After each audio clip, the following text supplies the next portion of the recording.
Welcome to Breaking Doctrine, presented to you by the Combined Arms Doctrine Directorate at the Combined Arms Center at Fort Leavenworth, Kansas. The views expressed here are those of the individual and do not represent the views of the Combined Arms Center, U.S. Army, or U.S. government. Welcome to Breaking Doctrine, a U.S. Army Combined Arms Center podcast on emerging doctrine and the Army's vision of warfare. I'm Captain Wyatt Harper, and today's podcast topic covers FM-40, Sustainment Operations. With me today is the commander of the Combined Arms Support Command, or CASCOM, Major General Rodney Fogg, and the director of the Combined Arms Doctrine Directorate, Mr. Rich Creed. Gentlemen, welcome to the show. Thanks, Wyatt. Thank you. So today we're discussing topics in FM-40, which was published in 2019. CASCOM is the proponent of FM-40, and in that publication we have 3 chapters dedicated to large-scale combat operations, or LSCO, and that's kind of what the theme will be today, sustainment in large-scale combat operations.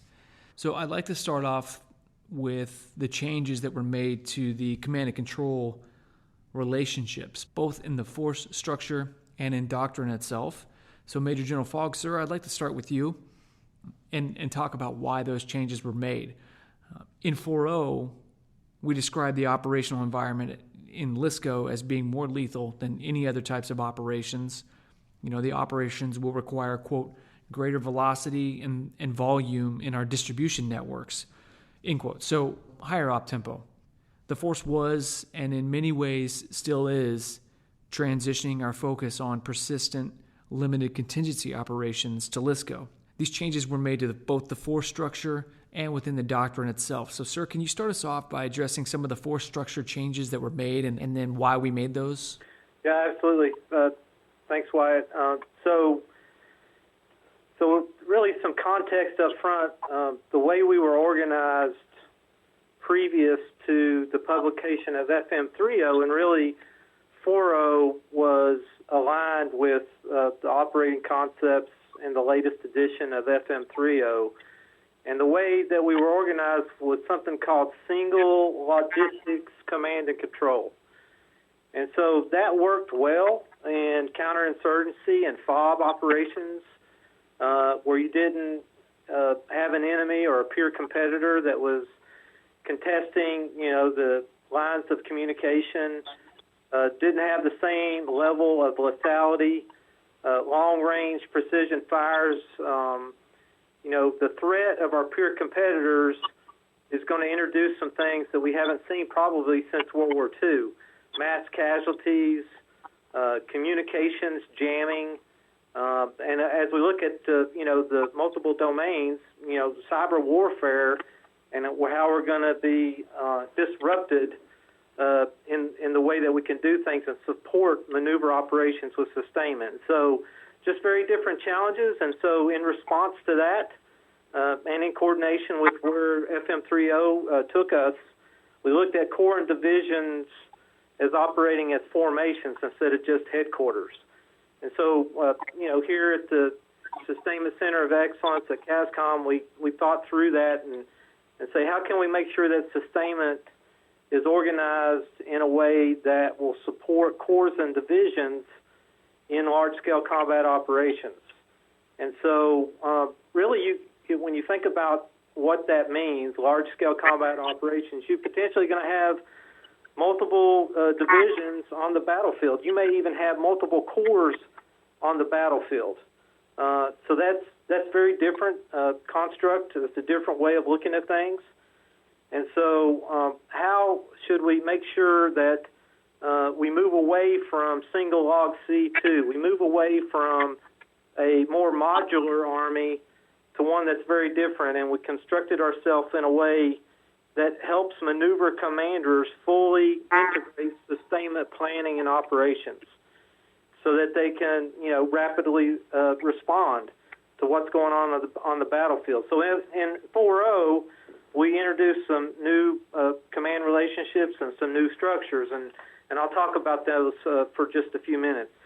We'll start with the Corps and the ESC. And so the ESC in FM-40, it indicates that it'll be attached to the Corps headquarters. And so underneath that ESC, you potentially have one or more sustainment brigades, and in those sustainment brigades, they have personnel service, HR companies, human resource companies, financial management. They also have an organic signal company. And then underneath the sustainment brigades, CSSBs, that would have supply, maintenance, and transportation companies. They also potentially will have modular ammunition companies, field feeding, and inland cargo transfer companies. And so this is important to understand that even though we move towards some new structures, which I'll talk about, we keep our sustainment brigades and our CSSBs, and you'll mostly see those in the corps and the theater area to be able to do theater opening and theater distribution. These sustainment brigades also might have some functional battalions attached to them, like a petroleum battalion or a motor transport battalion. So that's kind of laying out the way we saw our core space with our EFCs that were attached to the Corps headquarters, and those capabilities, those units underneath it, which mostly will come from the reserves, and they will remain modular. But in the division echelon, we did something very different because we needed to in LSCO, and we assigned the sustainment brigade, and we renamed it the Division Sustainment Brigade, and we gave it more capabilities. So that DSB is now working for and assigned, not attached, assigned to the division headquarters. And it would have command and control of all their assigned and attached sustainment units to provide direct support, logistics, personnel services, finance, etc., to the division AO. And so I'll talk about the DSB in a little more detail. It was, assigned a STB. It had that before. It had this organic signal capability. And then also it has a supply, transportation, field feeding, and maintenance company. And these companies are organic. And specifically, the supply, transportation company and maintenance company will become lettered companies. So similar to the BSB. A lettered company, it's organic to the DSSB and the DSB. And those units potentially also will have some reserve units attached because you'll need some additional capability in large-scale combat operations. Those additional units might be light and medium truck companies or heavy transport companies, cargo transfer capabilities, petroleum, modular ammunition companies, movement control, and water support companies. And so there's a mixture here because we're a total force, specifically in sustainment, where we have between 70 to 75% of our units that are in the reserves. We have a core capability that works day in and day out with the division sustainment brigade and the DSSB organization, and then you would bring in some modular additional capabilities from the reserves. And so this is a very, very different organizational structure that we outlined in Doctrine first, and then through big Army processes, TAA and POM processes, we were able to give it additional manning and additional material solutions to add to the capabilities for the division to operate as a formation on the battlefield. So that's a quick overview of what we did with our sustainment organizations within 4.0. Thank you, sir. Now, Mr. Creed, what does this mean for you? Let's say you're a division or you're a corps planner. What do these changes in the force structure mean for you? Well, one, we were in favor of all of them. And so we had a lot of conversations with General Fogg and his team out at CASCOM as we were going through this. And so, one of the key points, and again, like General Fogg said, related to 4.0 was written as a result of 3.0. And so that focus on large-scale ground combat operations required some cultural shifts in the rest of the Army, not just within the sustainment community. And one of those shifts is this idea that sustainment is central to the conduct of large-scale combat operations. It's absolutely fundamental to it. It can't be an afterthought. It's not something that's planned after a course of action is developed. And that means it has to be central to our operational art and planning. And so not just with FM40, but with other books that we were working on as FM40 was being developed, we wanted to make sure that was widely understood in those publications. In a limited contingency environment, there's a tendency by many communities in the Army maneuver, my own former community or fires, that sustainment was purely the responsibility of sustainers. And when it comes to planning and coordination, emphasis, command, supply, discipline, all of those things, that's not just sustainers' business. Sustainment is everybody's business. So that's one broad overall idea. I think in terms of the reorganization and the alignment of the command and support responsibilities, what that helps planners and commanders do is ensure unity of effort. We've got cleaner command and support relationships that are more enduring in many cases. You know, when a sustainment brigade is aligned or organic to a division, for example, you get those habitual relationships that are built up. You've got people, the same people that show up for your training events over time. And so that you get this greater level of mutual understanding between the different communities who have to work very closely together and be able to have those frank dialogues as you're working through the dynamics of sustaining what we train to do, which is a large-scale combat. So it results in better teamwork. It makes planning easier, I think. It certainly did in the places where we were behaving that way even before the doctrine formally changed. And then it allows you to train as we fight. Yes, sir. And like we discussed before, sir, we've made force structure changes, we've made doctrinal changes, but what about a cultural change, and if that's needed? Because we have a generation of soldiers who are experienced in a COIN environment, but have very limited exposure to LSCO. And to go further, might even lack the understanding of the sustainment requirements in LSCO.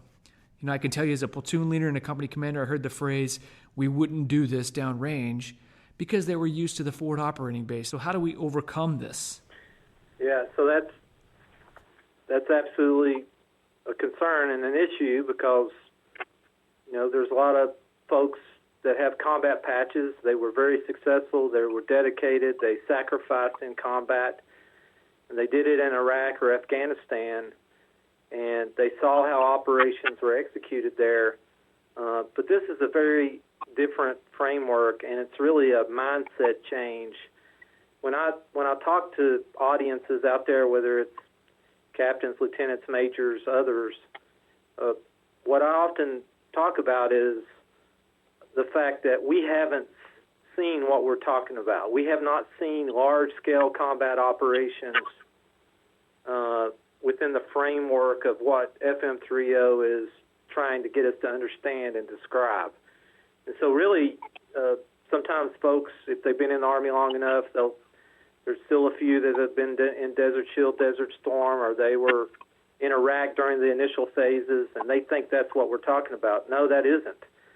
We're not even talking about Vietnam. We're not talking about Korea. We're talking about World War II, where you had, you know, thousands of casualties, a division with 4,000 or 5,000 casualties during a specific battle, a space and time, which might be, you know, weeks long, where you have, you know, 4,000, 5,000, 6,000 casualties in that one division. And if you have a whole corps on the battle space, then you can multiply that, just to kind of take that as something that indicates the scope and scale.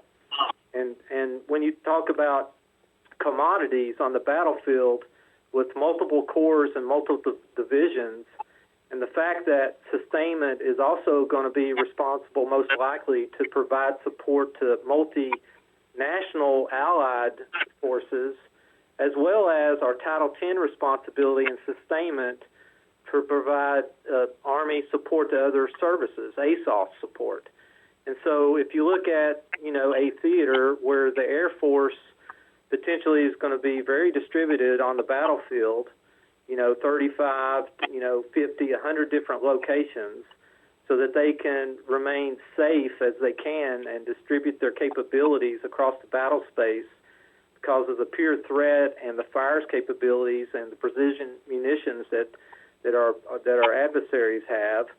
We have to figure out a way to provide fuel, as an example, to our corps, our divisions, down to the FLOT, as well as our Army support to other services and multinational allied forces.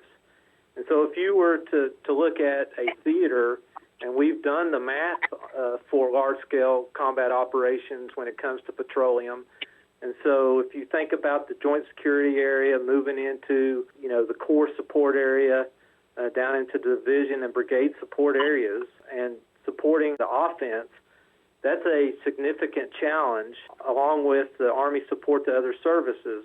And so that's why we thought through Class 3 bulk distribution, our mobility, and our material management and surge maintenance requirements. But really, if you think about our modular way of fighting counterinsurgency operations in Iraq and Afghanistan, just kind of an example of what that means to leaders. And so let me take an excursion and think through a company commander, one that I knew that worked for 7, 8 different battalion commanders within a certain space. Before they deployed and they were training to deploy, he worked for 2 battalion commanders, and then while he was deployed, he worked for several others because we were plugging and playing. We were modular, and units would come in and out of a CSSB, for example, and then when he redeployed, he had another battalion commander, a different one.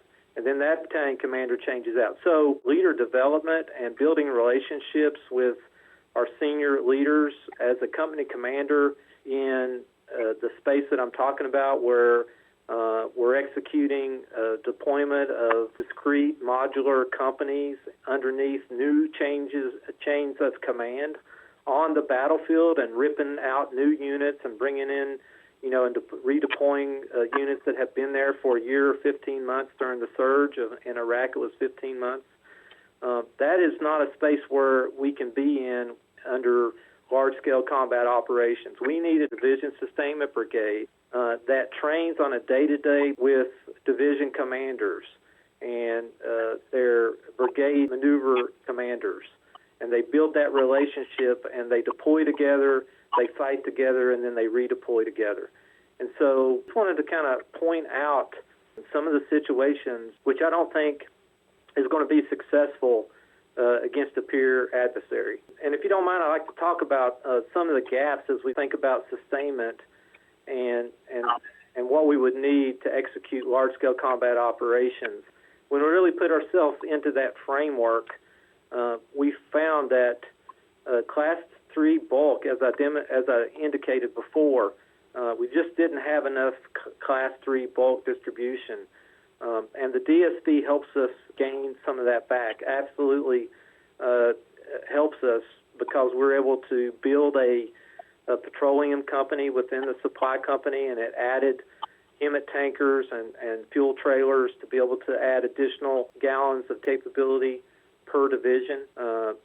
We were able to look at mobility, both tactical mobility, moving people, troops, and their equipment, as well as commodities, right? You got to be able to move ammunition. You got to be able to move Class 4. You got to be able to move food and water.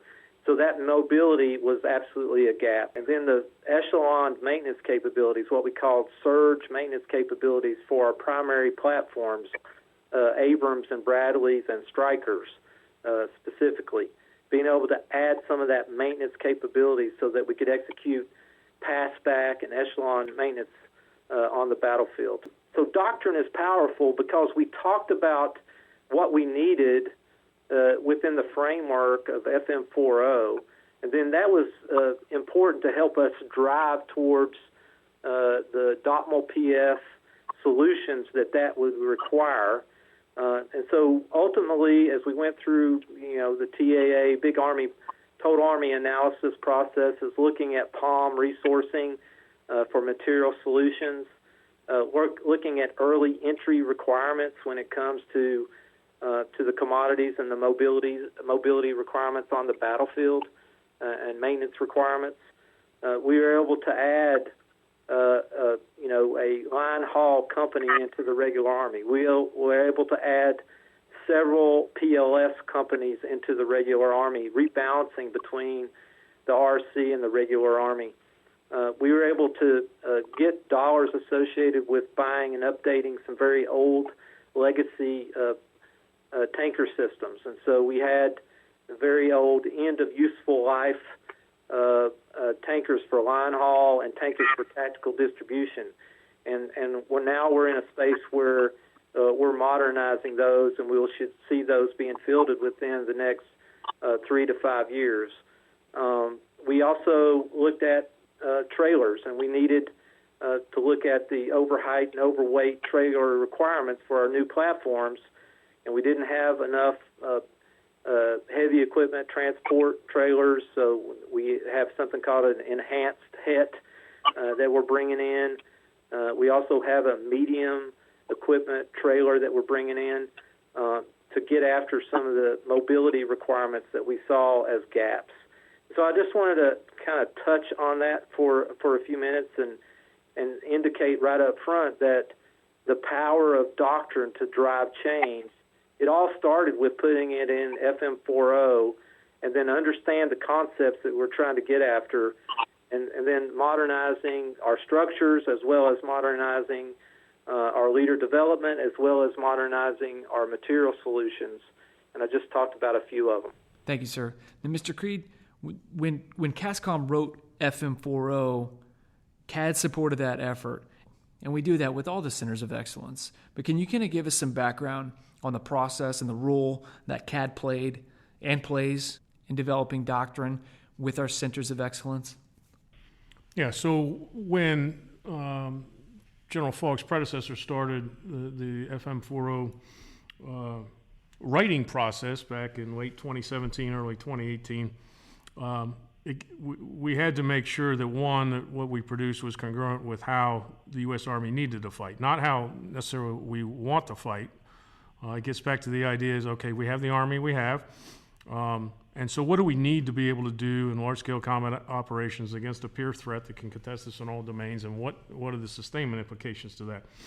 I think our value here was making sure that the solutions that General Fogg's team came up with were congruent with a combined arms approach, and that they would be integrated within the Army, across the Army, and then in terms of being integrated with the larger joint force. So that's one point. I think that combined arms perspective, we did a series of tabletop exercises using the initial draft of FM40 out at CASCOM, and General Fogg hosted those. And so we had the entire sustainment community, 06 and above, of subject matter expertise in the room, and working through different scenarios and talking about each of the components of sustainment, working our way through the book and the draft of the book. And what we all learned and relearned again is that writing doctrine is an iterative process. So you're going to start with something, and then as all the smart folks in the room with a wide diversity of experiences get a chance to say, hey, that's not exactly what we want to do, or we don't need so much information on this. We need to focus on, say, logistics or casualty evacuation, and so all of that. I think, though, one thing that we were able to bring, and I'm a retired armor officer, and old school armor officers, and I'm old enough to be old school, sustainment was your secondary branch. You were all quartermaster or ordnance officers, depending on the different jobs that you got assigned. And one of the things that had happened in the Army over about a 20-year period was that as our focus went away from large-scale combat operations, we also modified the Army. And so General Fogg talked about, we had a force, this modular force, and it was organized and equipped to do certain things, and then we went to war in two different places. And we never really got a chance to test that modular force in the environment that the Army needed to adapt its readiness towards, which is large-scale ground combat operations. And so the junior folks, that generation that you talked about, Wyatt, they didn't get a chance to do their jobs in that environment, even though those organizations were at least originally designed in some way, shape, or form to do that. So we never got a chance to test them out. And so when we're at those tabletop exercises, because of the relative seniority of the people in the room, we actually didn't have too many people in the room that had actually done the things that we were discussing in the doctrine. They had never done them themselves. And so I think our value was, me as a former Armor Brigade Combat Team S4 for a couple of years and a former support platoon leader at the tail end of Cold War days, where you were actually executing some of these tasks under the conditions that we were talking about. I think that was valuable to kind of help people visualize. Because like General Fogg said, because most people had never done this before, or if they did do it, they did it at such a junior rank, that the experiences, they're relevant, but they may not be as relevant to, say, a division or a corps as we need the doctrine to address.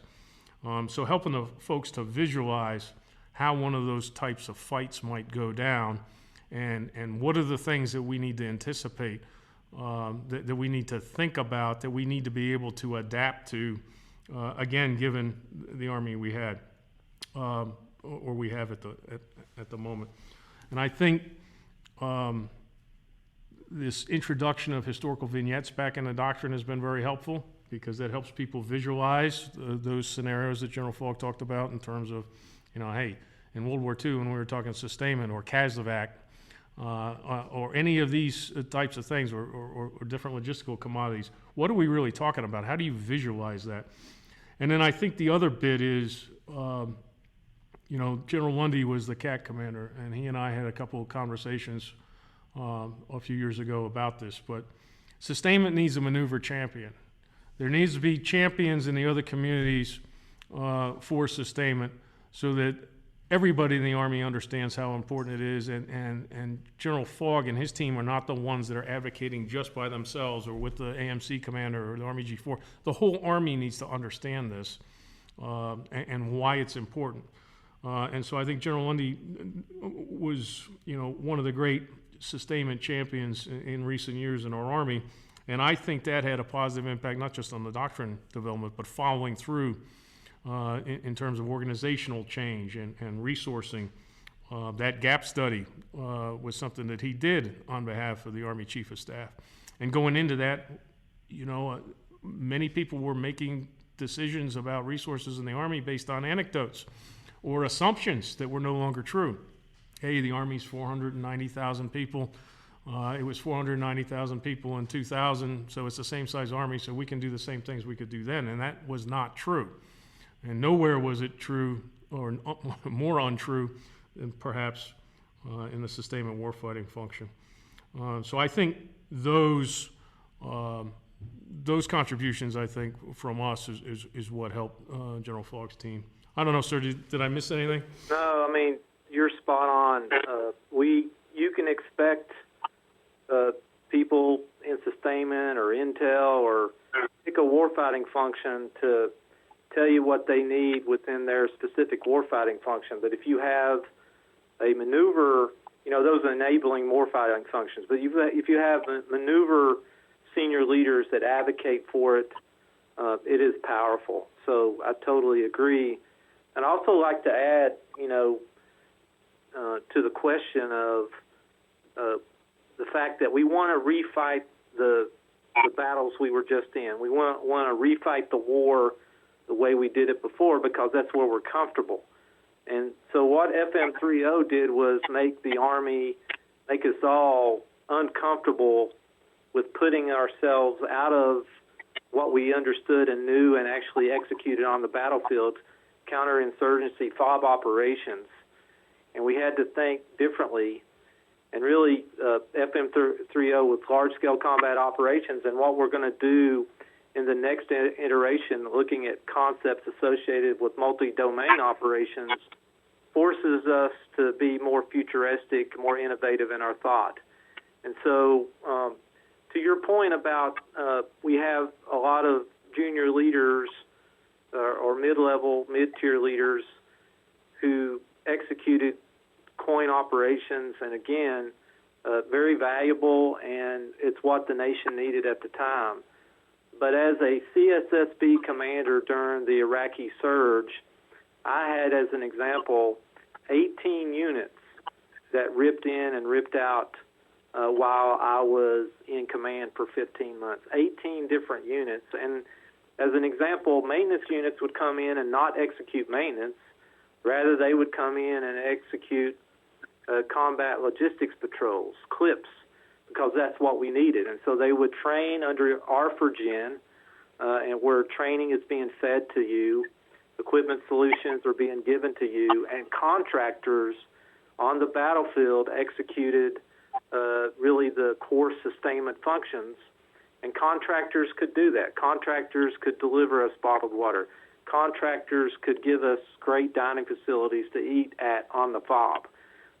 But what we're thinking about is a very different, lethal, high-op tempo battlefield where the enemy fires and precision munitions capabilities are going to force us to be more expeditionary, force us to be in the dirt and to be dispersed, force us to do things in a very different way because we're going to be contested from every direction as we execute and win on the battlefield. And so sustainment has to respond to that. Maneuver has to, all our warfighting functions have to respond to that. And then we also have to, and we have, looked at how we train the force to try to change this concept that we'll just do it the same way we did it before. And so we've executed some aggressive messaging campaigns. We've looked at our AIT and really more so our professional military education, our PME training for platoon leaders, company commanders, our support operations course, and we've added rigor into all of those courses here within the institution with challenging scenarios that really drives logistics and sustainment challenges and forces problem solving at the tactical level. And so really we've got to get our whole force to transition in this direction. And for sustainment, it is absolutely about building and sustaining combat power on the battlefield so that we can enable maneuver commanders to seize, retain, and exploit the initiative. And so this is a very different thing than what we did before. And it's really hard to elevate ourselves out of, the way we executed during coin operations is what we're going to do in the future, because it's not. Hey, the good news, though, sir, since we went to, they call them the full spectrum rotations at the combat training centers, and then they call them decisive action rotations. I think we still call them that. But since about 2014, 2015, those officers or NCOs that were relatively junior then are now approaching, field grade levels of experience, and the captains, they might even be getting close to becoming battalion commanders in some cases. Those folks have gotten the right repetitions, right? Now, they may not have had all the tools to work with because, we hadn't made some of those organizational adjustments yet, but I think we're getting there. We're starting to close that gap. It's just, the gap's moved higher as opposed to lower. Because I'll tell you, to me, when you're working sustainment things as part of a formation, you're a distribution platoon leader, for example, understanding how you fit in at echelon, everybody's got to be able to do their job. And so every distribution platoon and every brigade and every division has got to be able to do the things that they do, or the whole operation kind of grinds to a halt, or that critical part of the operation doesn't occur on schedule or in the right place. And so what that drives us back towards, at least from our perspective, this being the Combined Arms Center, is the absolute criticality of subject matter expertise. I mean, true branch subject matter expertise. So well, I agree, Rich, and we coordinate with the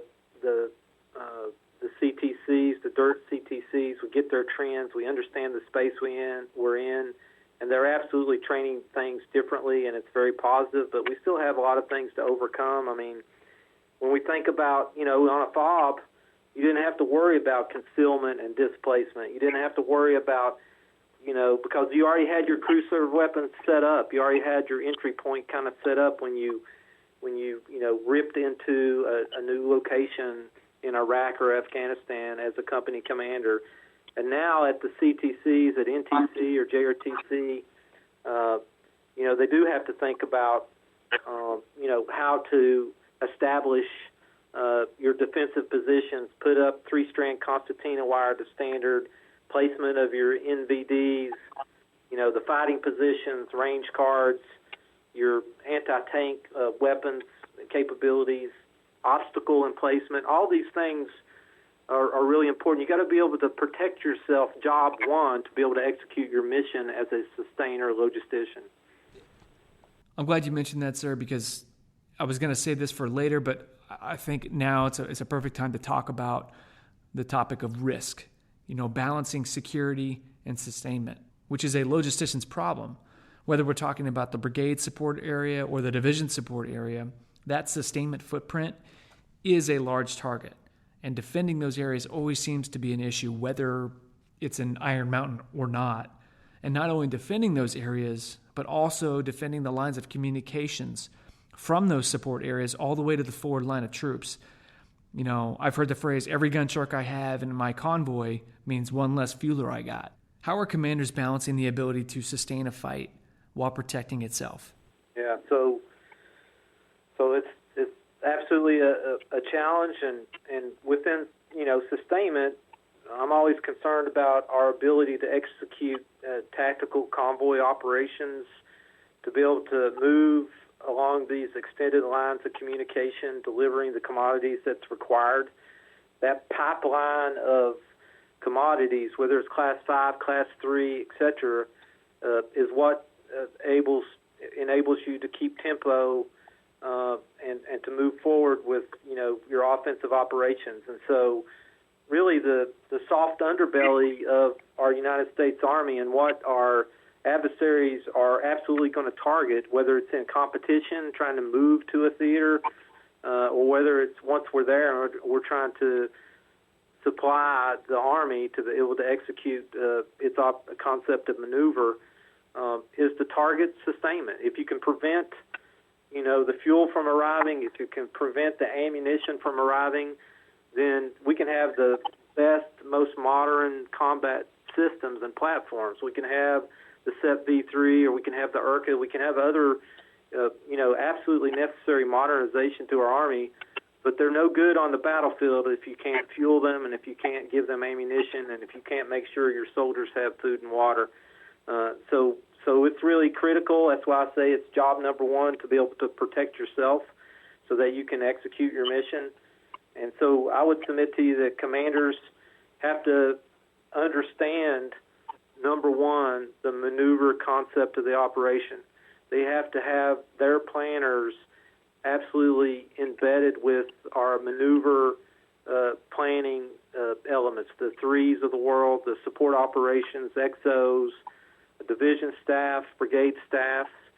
You can't do sequential planning. You have to do parallel planning. And when something changes on the fly, you've got to be able to have the adaptability to make changes en route. And so that kind of planning factors, there's a lot of planning factors in FM 4.0 that talks about offensive operations, defensive operation, consolidating gains, displacement of the DSA or the BSA, and kind of what are the factors that help you make those type of decisions. And of course, it's a combined arms fight, right? And you've got to understand all the other warfighting functions, intel as an example. So your intelligence capabilities within your sustainment organizations to help you understand and assess threat and to be able to respond to that threat appropriately. The pre-planning that's required to execute a displacement. If you're not going to the field and displacing your BSA, before you go to NTC, you're probably at a huge disadvantage. And that's just one example of home station training and how critical that is. Echelon movement of a BSA or a DSA, you're not going to move in one lift. It's going to be multiple lifts. And how do you prioritize, linked to the maneuver concept of the operation, the maneuver commander's main efforts? If you're going to put together forward logistics elements to kind of move and to make sure that you're supporting maneuver and fires, why are you putting them together? Where are you pushing them to? How do you task organize them and command them appropriately and keep communications to have that common operating picture of where you have capabilities on the battlefield? And then to understand, the support coordinating measures, the operational control measures. Sometimes sustainment officers, especially junior officers, don't understand these operational control measures, and they often, get into a place that disrupts the whole operation because they don't understand maneuver as well as they do sustainment. I want them to be technical experts, but first I want them to have the ability to coordinate and operate with maneuver organizations. We recently talked about reorganizing our BOLIC course, and really our thought process as we looked at that is to move away from some of the technical training and move towards what we think might be the most demanding job that a platoon leader would be placed in. And so what we came up with, and I think it's probably correct, is if you're going to go be a platoon leader in an FSC of a ABCT, and so I'm going to be in this armored force, and I'm going to be in the forward support company, and I'm a platoon leader. If you can operate successfully and understand that space, then I think you can go to any other sustainment organization and be just fine. I'd agree with that, sir. I tell you, as a lieutenant, the hardest job I had in the Army it might have been the hardest job I had in the Army at any rank, was being a support platoon leader in an armored battalion. And HHCXO is a similar thing, and so they're set up differently now in those maneuver units. But that level of expertise and identifying those individuals with that kind of talent who are good at it, and they can bring those talents to bear, when they get to higher levels of responsibility, boy, that's a really big deal. Thank you, sir. I'd like to shift now to a topic about tactical sustainment, specifically the roles in the rear area. We're hearing stuff coming from guys out of Warfighter about this, and even on an earlier episode of Breaking Doctrine, we discussed consolidation of gains with some leaders from the Mission Command Training Program. Specifically, the Maneuver Enhancement Brigades, or the MEBs, have come up frequently. And in the context of sustainment, one organization may own the terrain, but others, like a ESC, like an Expeditionary Sustainment Command or a Division Sustainment Brigade, will be there as well. And there are some conflicts that can come up, for example, like movement control. Can you give us your thoughts about sustainment operations in the rear area? Yeah, so I think, again, it's probably helpful to think about the core formation and the ESC and potentially what that might mean for the core area, the core rear area, as well as the division rear area, the sustainment brigade, the brigade, and how all those things link together. I think it's probably good context. And I'll just kind of start with the ESC commander, again, being attached to a core and how important that is. And if you think about the rear area operations that the Corps may be challenged with, it could include stability operations, working with civilians, trying to reestablish essential services to the populace. You might have bypassed, in the division space or the Corps space, you might have bypassed enemy forces. And so it doesn't mean that because you're in the rear area, there's not kinetic activity. And so how does an ESC commander work with the Corps DCGS? How does the, sustainment brigade commander in a division work with the division DCGS in that rear area to be able to understand how to control fires, how to control airspace, and who is doing that. And then also for the sustainers, how do you make sure you continue to have that pipeline of commodities, movement control, prioritization? So there's a lot of board cells, working groups. There's lots of ways that we kind of organize ourselves to be able to do this. But again, I can't overemphasize the importance of sustainers understanding maneuver. And so they've got to be able to anticipate how terrain potentially affects the rear area, how the fire support coordination measures are important, movement restrictions that may affect operations, whether it's displaced civilians on the battlefield and how that might be a factor. How do you understand and assess and communicate troop movement and resupply operations and prioritize those things? And I think the key leaders that are in the Corps space and in the division space is that partnership between the DCGS and either the ESC commander or the DSB commander. Because the DSB commander, the ESC commander, we don't expect them to control fires or to have terrain management. There's some tasking authorities that the DCGS is going to have, fires, coordination, airspace, as I indicated. And then you have your sustainers concentrating on that pipeline of commodities, the throughput of Class 5, the Class 3 bulk, the food and water that's necessary to keep our operations moving forward, whether we're going to move into a defense or whether we're continuing our offensive operations. And so you want them concentrating on that. And I think there's that teamwork and that rear operations framework that really I think is atrophied, again, linked to COIN, that we've got to get after. And I know there's a lot of structural things, there's a lot of doctrinal updates that we're doing in that space. And so, Rich, I don't know if you have something to add there based upon what I indicated. Oh, yes, sir. I'm in violent agreement. But there are some things, and in this case, I think the doctrine is probably leading and driving some organizational change that will be helpful. So we talked about deep, close, and rear areas for, almost 30 years up to a point. Then we started changing names around a little bit. The current doctrine talks about deep, close, security and consolidation areas, and really that's because we were constrained with the words we were going to use. We didn't want to change everything too much too fast.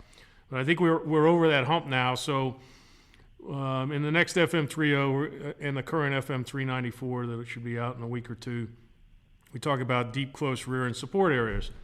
And so whether you're talking about a division or a corps, all of that space between where the brigade combat teams are conducting close combat and then the rear boundary of the division or the corps, that entire area, that physical space, is now going to be called the rear area. And both corps and divisions, and of course they currently call them support area command posts, but that's changing in the doctrine to rear command posts, and the organizations will catch up.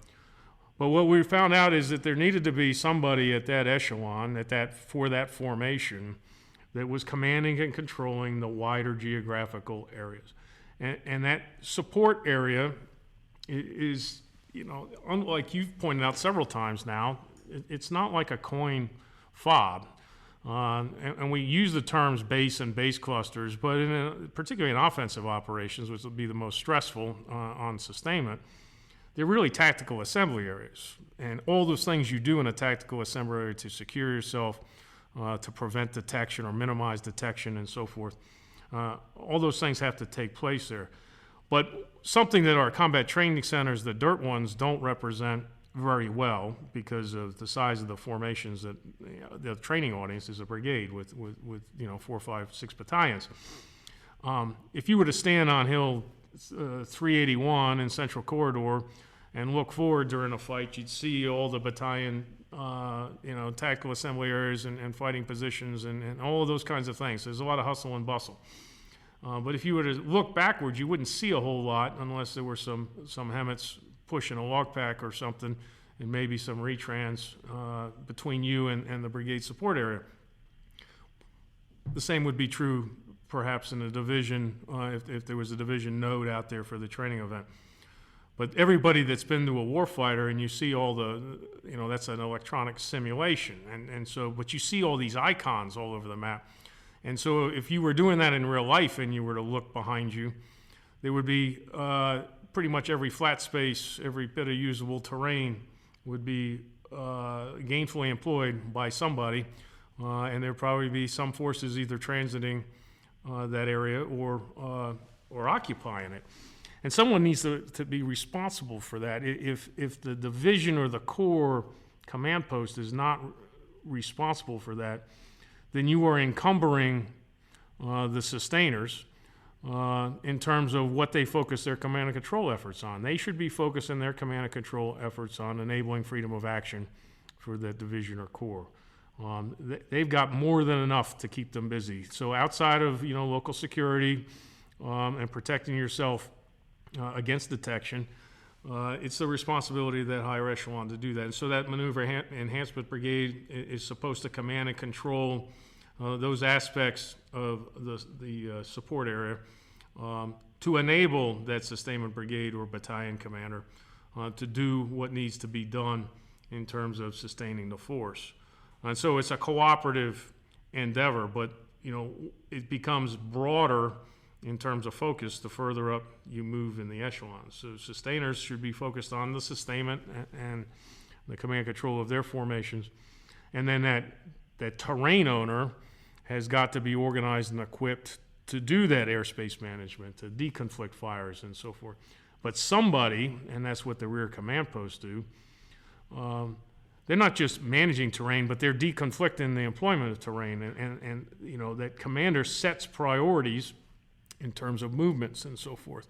Because we really haven't talked about, some of the really fundamental differences other than scale and scope associated with the large-scale combat operations. But, math matters.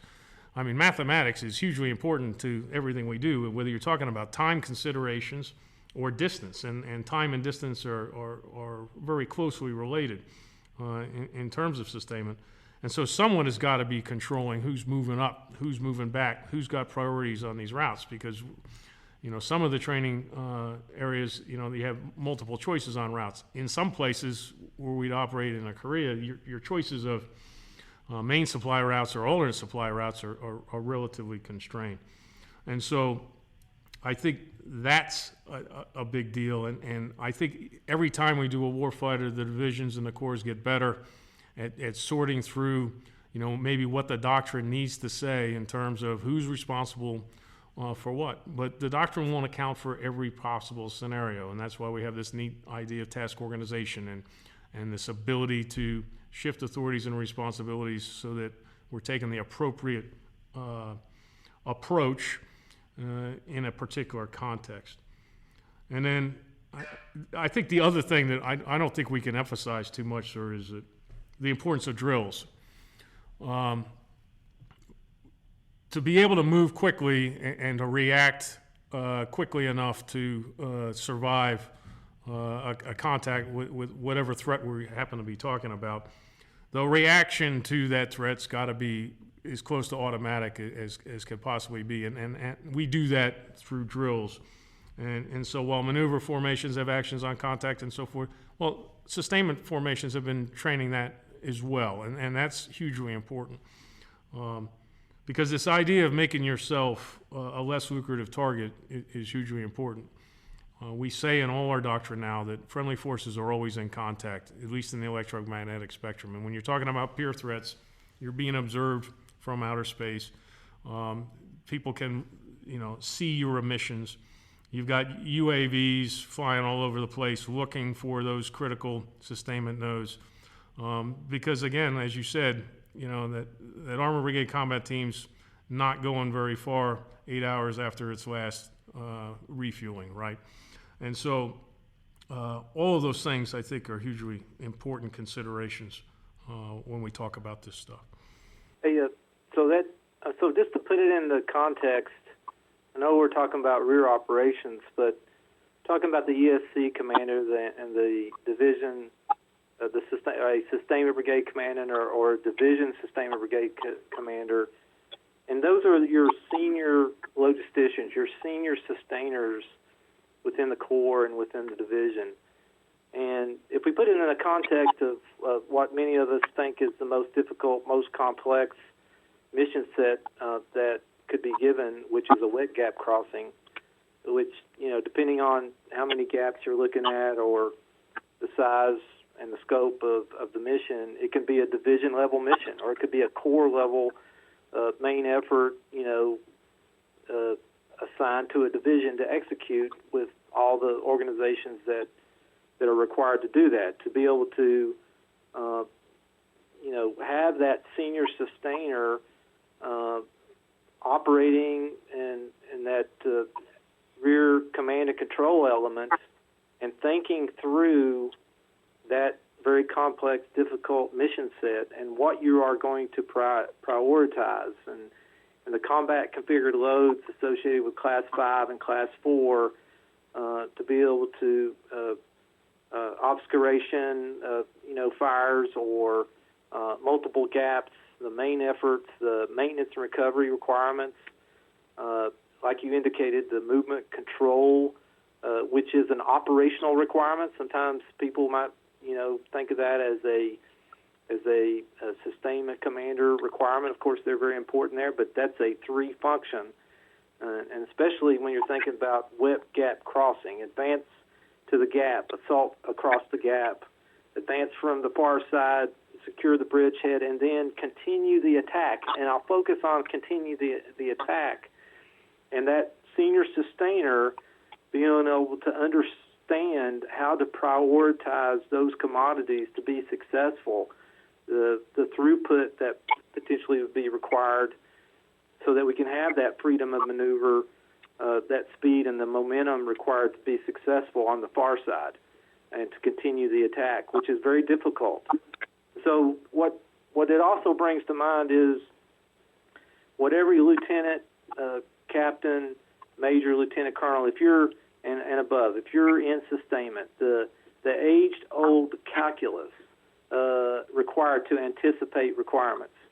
So what is the mission? Again, parallel planning with the maneuver concept or the wet gap crossing mission with your staff, understanding those requirements. What are my capabilities to execute against those requirements? And then where do I have shortfalls, and how do I, mitigate those shortfalls with getting support from rear sustainment organizations and echelons, and doing that ahead of need. And so that is the calculus that every sustainer should understand: requirements, capabilities, and shortfalls, and how am I going to mitigate those shortfalls so that we can be successful. So the way we structure our command control, command posts, and what information is provided there is a common operating picture, and the understanding of the priorities of our maneuver commander is absolutely critical to success. Well, I think educating the maneuver commanders too, right, sir? So you're doing course of action development, and you've got some sort of super ambitious timeline, whether you're trying to move in a period of darkness, for example, or I've got some pressure from above, whatever the pressure is that says I need to get objective A by this day, whatever it may be. The potential, the moral courage necessary for those potential conversations about what can be done and not done with what's available, and then what needs to be available if you want me to get this done. We call that a dialogue, right? But it can be quite an emotional event. But that gets back to people trusting in the subject matter expertise of the folks that are giving them advice. And I think that's part of this idea of making sustainment central to operational art, right? I shouldn't be coming up with plans that can't be sustained. And you can't just say, hey, this is the plan, figure out how to sustain it. I mean, that's a recipe for failure. Well, so Rich, that's spot on, and you're absolutely right. You've got to have the buy-in, you've got to be, competent, you've got to be the expert, and you've got to get a seat at the table, and you've got to voice your concerns based upon the analysis and how you're going to support and enable an operation. And if you see gaps, you've got to be able to identify that to your maneuver commander up front so that it can be planned for. And so that's a really critical, comment that you just made. I appreciate that. Sir, as we come to a close, I'd like to ask one more question about the Logistics Civil Augmentation Program, or LOGCAP. In OIF and OEF, LOGCAP really closed some sustainment gaps, and in some cases, maybe it made more sense. But I'm curious to how LOGCAP's going to play out in LSCO compared to a coin fight. What does that look like for green suit sustainers? Yeah, so LOGCAP is and contracting on the battlefield. We've been doing that.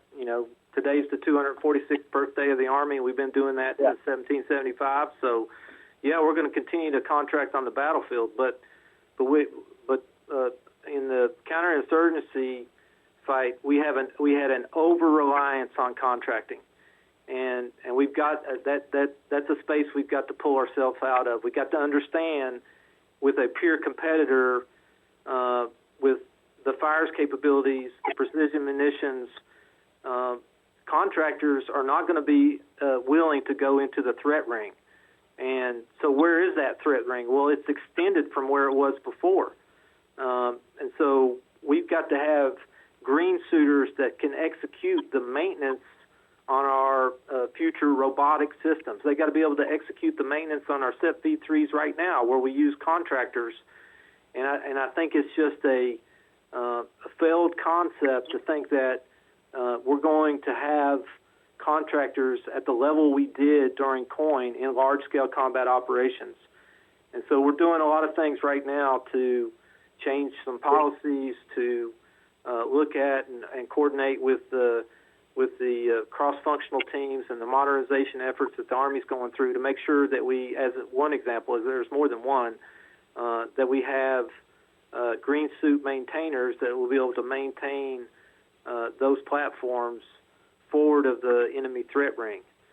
When we think about Class 3 bulk and LOGCAP and what we called white trucks on the battlefield in Iraq and Afghanistan, they were absolutely critical and they were needed, and we used them, and it was appropriate. But guess what? While we had IEDs, they weren't. The lines of communication weren't contested at the level that they're going to be contested in LSCO. So that's part of the Class 3 bulk gap that I talked about previously, and having enough tactical and on-haul green tankers forward of the threat ring. We're still going to contract white trucks in the joint security areas, but potentially in the core rear. We can still have contracted capabilities, but forward of that is going to be an issue, and we've got to pull ourselves out of this over-reliance, in my opinion. Mr. Creed, what are your thoughts on this? No, we're in complete agreement, sir. That's this idea of the threat ring, right? So we talked about always being in contact in the EMS, but there are actually lethal weapon systems that can reach out hundreds of kilometers, if not 1,000 kilometers, and so the means by which we operate is going to be largely informed by those threats, and when we know those are credible threats. That adaptation is going to be hugely important, not just on whether it's LOGCAP or not, but what we're doing ourselves. Again, to present ourselves as less lucrative, targets for those high-end, exquisite threat capabilities. Okay, well, gentlemen, that about wraps it up for the day. But I just want to give you another opportunity. Is there anything that I missed, I didn't cover, that you'd like the audience to hear?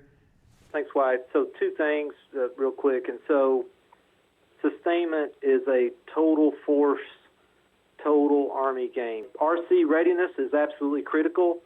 The way we train and fight must always consider the total force. And so I just wanted to emphasize how important the reserves are to our Army and to Sustainment.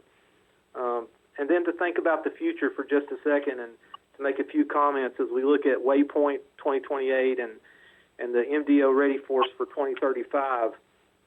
The LSCO gaps is really what we're looking at, the Division Sustainment Brigade for the Waypoint Force of 2028, focusing on fuel mobility, maintenance, and material management, which I talked about. But for the future, the MDO Ready Force of 2035 focused on speed, range, convergence of effects. We have a couple of things. We have concepts that we're looking at right now, the Joint Concept for Contested Logistics, JCCL, that's linked to the Joint Warfighting Concept. And then we also have some S&T priorities that are linked to that. And so some of the things that we're thinking about, because in competition, just like you said, we're in contact right now in the competition phase. Cyber operations are ongoing all the time. So setting the theater and being able to have capabilities forward where we need them, having a resilient and integrated logistics command and control capability, assured power projection. How do we project ourselves from CONUS, from the strategic support area forward, and how we do that while we're being contested, and then delivering sustainment in a distributed way to be able to protect ourselves on the battlefield. Those are some challenges of the future, and as we look at some of the S&T priorities within sustainment, advanced manufacturing, how can we, print the parts that we need forward instead of waiting on the supply chain? Alternative water sources, be able to produce water at the point of need. Autonomous ground and aerial resupply capabilities. Ammunition that is packaged in a different way so that we can move it quicker. And then advanced power solutions.